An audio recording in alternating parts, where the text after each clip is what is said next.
স্বামীর অনুমতি ছাড়া স্ত্রী বাপের বাড়ি যেতে পারে কিনা? স্বামীর অনুমতি ব্যতীত স্ত্রী কোথাও যাবে না, বাপের বাড়িও যাবে না, তালিম করতেও যাবে না, জি, স্বামীর অনুমতি ব্যতীত কোনো কাজে যাবে না। তবে ফরজ কাজে যাবে, যেমন স্ত্রীর উপরে হজ ফরজ, স্বামী অনুমতি দেয় না। এখন স্ত্রী চাইলে তার মুহাররাম যে কোনো পুরুষের সাথে হজ যেতে পারবে, আচ্ছা, কারণ লা তাআতা লি মাখলুকিন ফি মাসিয়াতিল খালিক। আল্লাহ যে কাজে নারাজ হন সেই কাজে দুনিয়ার কারো কথা শোনা যাবে না।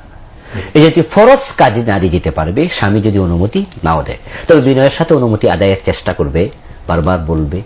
তারপরে দেখে সে কোনোভাবেই অনুমতি দিচ্ছে না, তাহলে সে যাবে। এছাড়া স্বামীর অনুমতি ব্যতীত স্ত্রী কোথাও যাবে না, বাবার বাড়িও না। স্বামী কি এসে বাবার বাড়ি যেতে বাধা দিতে পারে? স্বামী যদি কোনো কারণে মনে করে যে সেখানে যাওয়াটা তার স্ত্রীর জন্য ঠিক নয়, জি, তাহলে সে বাধা দিতে পারবে, অধিকার স্বামীর আছে। আচ্ছা, কিন্তু সেটা যেন জুলুমের পর্যায়ে চলে না যায়। আচ্ছা, যদি সেটা উনি ভুল করে, একচেটিয়া কথা বলে বা জুলুমের পর্যায়ে, তাহলে তো ঠিক হবে না।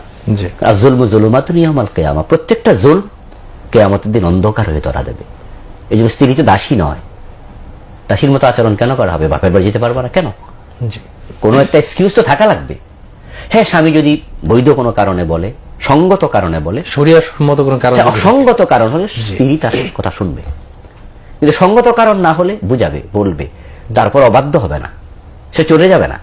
কারণ বাপের বাড়ি যাওয়াটা ফরজ না, জি, আমরা শুধু ফরজের ব্যাপারে কথা বলেছি। জি, জি, জি, তখন সে স্বামীর কথাই মেনে চলবে, কিন্তু স্বামীর এটা অন্যায় হবে।